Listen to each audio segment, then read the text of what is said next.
This channel does not promote any violent, harmful, or illegal activities. All content provided by this channel is meant for an educational purpose only.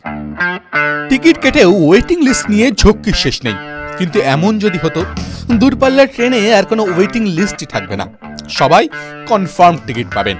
হ্যাঁ, শুনতে অবাক লাগলেও কয়েক বছর আগে এমনই ঘোষণা করেছিল রেল মন্ত্রক, কিন্তু অবস্থার বদল হয়নি। কিছুতেই শূন্যে নামেনি ওয়েটিংয়ে থাকা যাত্রীদের সংখ্যা, উল্টে ওয়েটিং যন্ত্রণা দিনে দিনে আরও বাড়িয়েছে যাত্রীদের মাথা ব্যথা। টিকিট কনফার্ম করে নিজেদের পকেট ভরতে মাঠে নেমে পড়েছে দালালরা। আর এবার সেই দুর্নীতি রোধে বড় সিদ্ধান্তের পথে ভারতীয় রেল। ওয়েটিং লিস্টের টিকিটে ক্যাপিং চালুর সিদ্ধান্ত নিয়ে ফেলেছে রেল। কি এই ক্যাপিং ব্যবস্থা?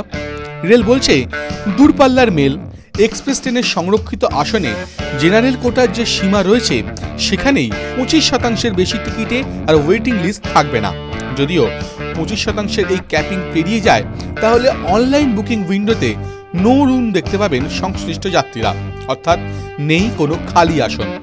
অনলাইন বাদে অফলাইন অর্থাৎ পিআরএস বা প্যাসেঞ্জার রিজার্ভেশন সেন্টার সিস্টেমে গিয়ে টিকিট কাটলেও একই বার্তা পাওয়া যাবে।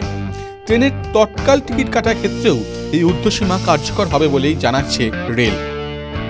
সোজাভাবে দেখতে গেলে যদি কোনো ট্রেনে মোট 100টি আসন থাকে, তাহলে অতিরিক্ত 25% ওয়েটিং করে রাখা হবে।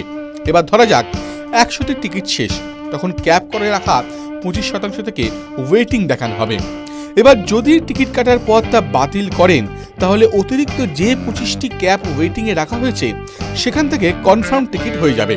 যদি কোনো সময় টিকিটের চাহিদা বেশি থাকে, ট্রেনে অতিরিক্ত বগি জোড়া থাকে, তাহলে সেই সময় অতিরিক্ত টিকিট প্রয়োজন অনুসারে বরাদ্দ করা হবে। টিভি9 বাংলা ডিজিটাল।